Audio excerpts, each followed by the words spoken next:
Halo teman-teman, perkenalkan saya Anissa Putri Riana, anggota Latsar BPPK Ciloto. Kali ini saya akan memaparkan video saya yang berjudul Aku, Smart ASN, dan Instansiku. Yuk kita simak videonya. Rumah Sakit Umum Pusat Persahabatan resmi berdiri pada tanggal 7 November 1963. Pada tahun 1997, RSUP Persahabatan memperoleh akreditasi penuh dari Departemen Kesehatan Republik Indonesia. Dan sejak saat itu, RSUP Persahabatan ditetapkan sebagai rumah sakit yang mengembangkan ilmu kedokteran di bidang respirasi dan menjadi rumah sakit rujukan nasional untuk kesehatan respirasi. RSUP Persahabatan ini berdiri di atas lahan 134.521 meter persegi dan terletak di Jalan Persahabatan Raya, nomor 1, Kelurahan Pisangan Timur, Kecamatan Pulau Gadung, Jakarta Timur.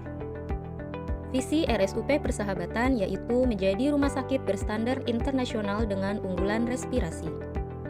Misi RSUP Persahabatan yaitu 1. Melaksanakan pelayanan kesehatan yang berorientasi pada mutu dan keselamatan pasien, berbasis pada teknologi terkini.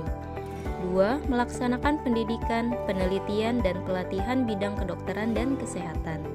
3. Melaksanakan fungsi rujukan respirasi nasional. 4. Melaksanakan tata kelola berstandar internasional, ramah lingkungan, dan efisien. Rumah Sakit Umum Pusat Persahabatan dipimpin oleh Dr. Agus Dwi Susanto, SPPK FIS-RR FAP-SR sebagai Direktur Utama. Dr. Nina Kemalasari, SPPD Kagir MPH sebagai Direktorat Pelayanan Medik Keperawatan dan Penunjang. Dr. Siti Mardiana Mars sebagai Direktorat Sumber Daya Manusia, Pendidikan dan Penelitian. Sri Purwaningsih Teguh Rahayu, SMR sebagai Direktorat Keuangan dan Barang Milik Negara. Dan Dr. Yuda Putra Tristanto MK sebagai Direktorat Perencanaan Organisasi dan Umum. Berikut bagan struktur organisasi RSUP Persahabatan. Dalam Peraturan Pelaksana Undang-Undang Nomor 38 Tahun 2014 disebutkan tugas saya sebagai perawat ialah memberikan asuhan keperawatan kepada pasien dengan meliputi pengkajian keperawatan secara holistik, menetapkan diagnosis keperawatan, merencanakan tindakan keperawatan, melaksanakan tindakan keperawatan, serta mengevaluasi hasil tindakan keperawatan.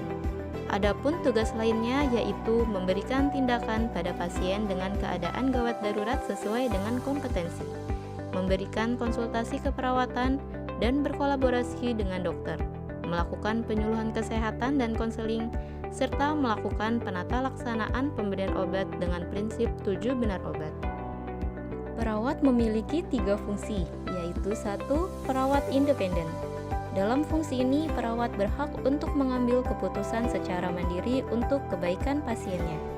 Yang kedua, fungsi dependen. Dalam fungsi ini, perawat melakukan tindakan ke pasien berdasarkan orderan dari dokter. Dan yang ketiga, yaitu fungsi interdependen. Dalam fungsi ini, perawat melakukan kerjasama dengan profesi lain, seperti dokter, ahli gizi, ataupun fisioterapi untuk menunjang proses penyembuhan pasien. Standar pelayanan yang harus dicapai. Yang pertama, meningkatkan kualitas kompetensi.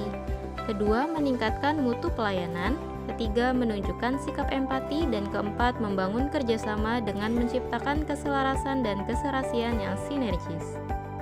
Wujud nyata implementasi saya sebagai Smart ASN. Yang pertama, mengikuti pelatihan untuk mengupdate ilmu. Yang kedua, mampu menerapkan teknologi digital dalam melaksanakan pelayanan kepada masyarakat, seperti aplikasi Prima yang sudah diterapkan di Rumah Sakit Umum Pusat Persahabatan. Yang ketiga, mengasah ilmu baru dalam literasi digital. Moto Rumah Sakit Umum Pusat Persahabatan yaitu melayani secara bersahabat. Sekian video dari saya, terima kasih.